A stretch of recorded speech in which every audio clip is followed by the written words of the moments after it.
I called the presentation Islamic Reformist Thoughts in Western Europe. When talking about Western Europe, I want to address the context of Europe except the UK. Mostly France, Germany, Switzerland, where I'm from, but not exclusively.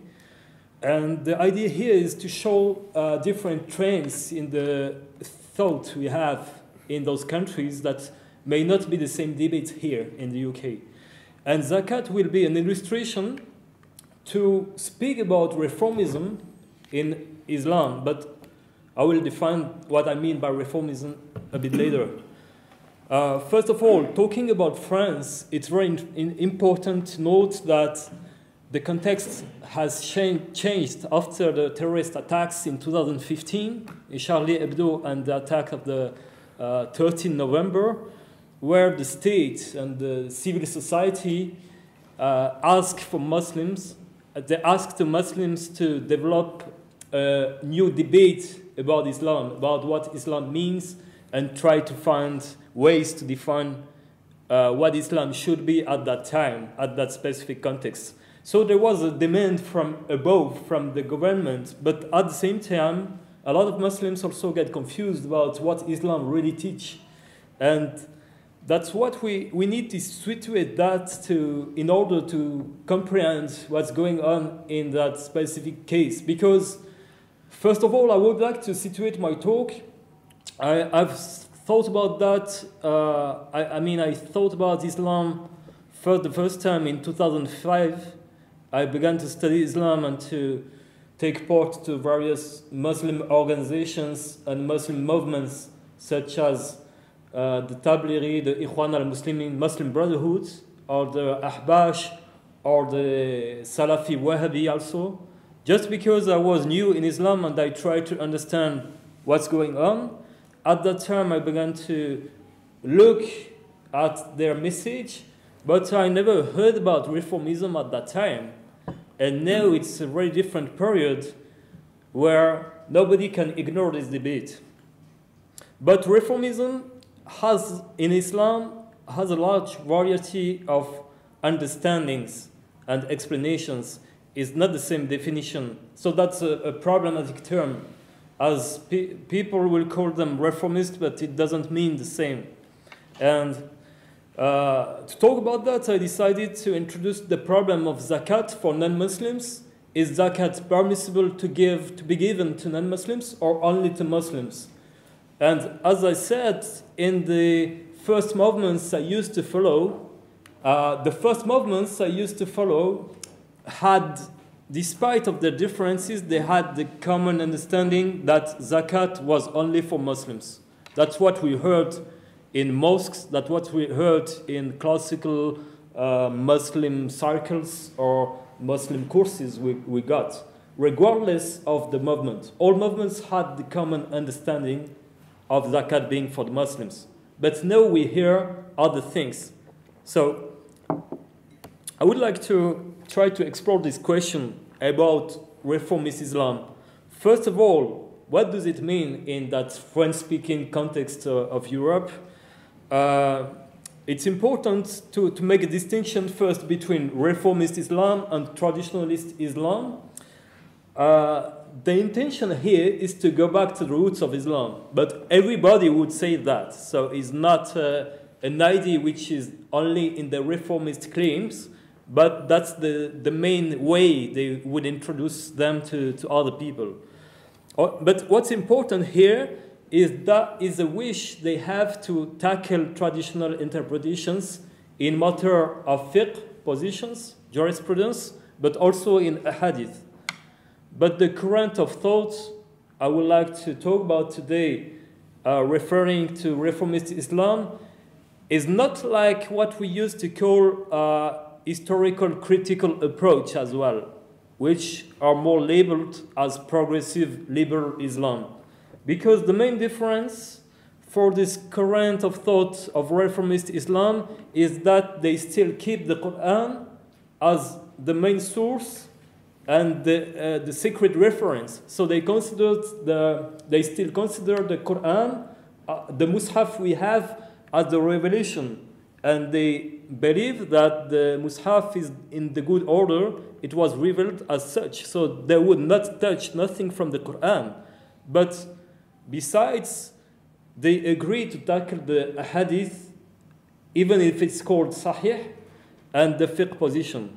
That's just a few words of methodology, but it's needed here to show some concrete examples, because I think it's quite difficult to follow like that in a few minutes. Here, I just write down quickly what I called controversial issues regarding to Islam today, which come both from outside the community and from inside. We can show a lot of examples, but I speak about slavery, young girls' marriage, to make reference to the age of Aisha when she got married to the Prophet ﷺ. Stoning to death for adultery, we talked about that now, and death sentence for apostasy or beating the wife. Why I wrote that quickly? Because that's what we hear. Again, my approach is inductive. It's from the ground, it's from what people think, it's not from the text. My approach is to go to the community and to listen to the debates, to the arguments they have. And based on that, I identified some problems, issues which are discussed. And after that, according to the Muslim movements, I could identify 3 main trends to explain, to give some narration, to give some logics to these stance. The first stance, or what people call literalist approach or Salafi approach, and the people say it's like that because it was narrated like this, is the tradition which said that, and therefore it should be implemented. So there's no issue with that. So till today, people believe that. You can find some people believing that all these problematic aspects are not problems because they were part of the Sunnah, according to what they believe. A second stand here, a second approach would say that it's true, the ahadith about that the fiqh position are real, relevant, but it was in a context, social, cultural, political context, that is not here today anymore. And they say that we cannot do the same thing. So some people, for instance, they will believe that the Aisha got married when she was a child, but they say at that time it was not a problem for different reasons, but today is not possible. Then we have a third trend, which is even much more different than the 2 first ones. The people here say it was never, it didn't happen, it wasn't like that, the texts are fake. They say the ahadith are not sahih. The Prophet didn't say that, and the fiqh position was some mistakes of the scholars. Even if they respect the scholars, they would think that they made mistakes. That's the third trend, which I call here reformist approach of Islamic fiqh and ahadith. Here, very shortly, as we don't have time to discuss this, but I wanted to show you concrete names of Muslim scholars or Muslim thinkers who can be identified as this reformist trend. In Arabic speaking, in Austria, we had Adnan Ibrahim. He speaks Arabic, although he lives in Austria, who is very famous in the Arab world. We have also in France, Mohamed Bajrafil, Tariq Ubru, Islam Ibn Ahmed, who are imams. They share more or less the same position. And here I wrote Abu Layth al-Maliki in the UK. Even if it may be controversial, but his methods look a bit the same as the others one.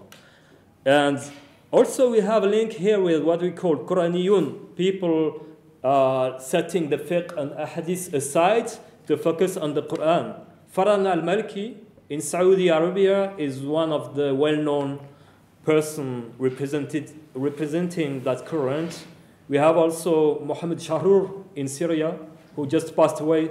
Muhammad Talbi is also passed away, but they wrote books with that very Quranic perspective when they just take their arguments from the Quran, which is different from the Reformist thinkers mentioned above, because they are not against the Sunnah, but they say that they have to check if the Sunnah is in line with the Quranic text and the reason.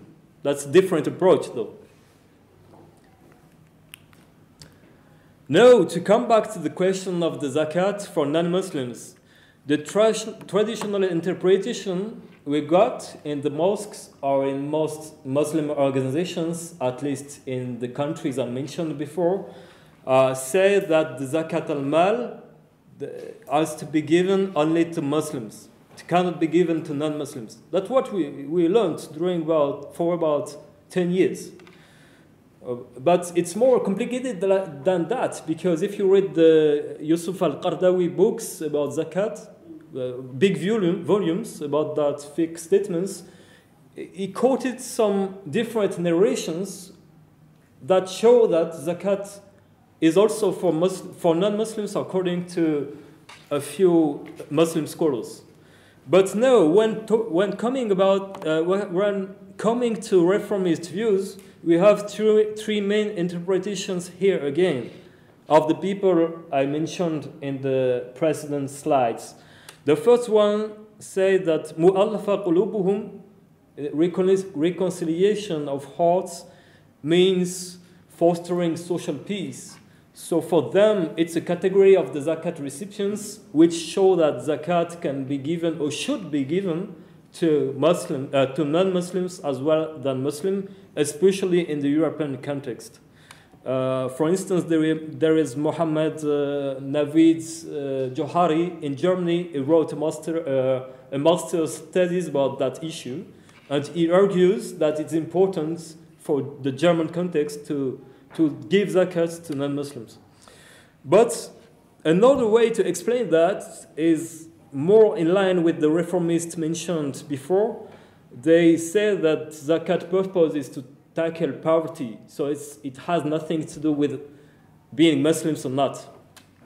A third way to understand it is the Quranic approach, which says that the zakat is not based on religious belonging in the Quran. The problem here with that third point, we can also argue that it's not written that we have to give 2.5% in the Quran. So for the last minute, I just want to show that these debates are very important. In the UK, you have NZF, National Zakat Foundation, which collected about 10 million pounds zakat. But they believe that zakat is for Muslims. So, of course, they give it back to the Muslims, but not to the non-Muslims. And if you imply that in Switzerland or in France, it's very difficult because we don't have any multicultural system, and this statement would not be accepted by the laws, not by the laws, but by the civil society or the government. And just a last word, today it's important to say that all these kind of issues Dr.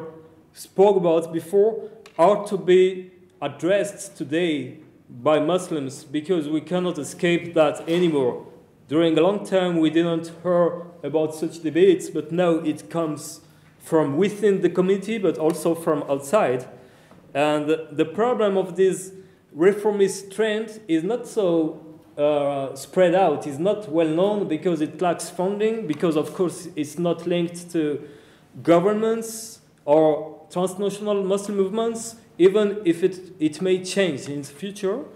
But also they find a big issue with the people because they are likely to be attacked and to be labeled as fake Muslims, as reformist thinkers who may serve the interest of the power of the state, of the non-Muslims. And some people say that reformism means deconstruction, which means destruction of Islam. So somehow that's difficult for these thinkers to spread their ideas within the communities and mosques. Thank you. Great. Thank you very much.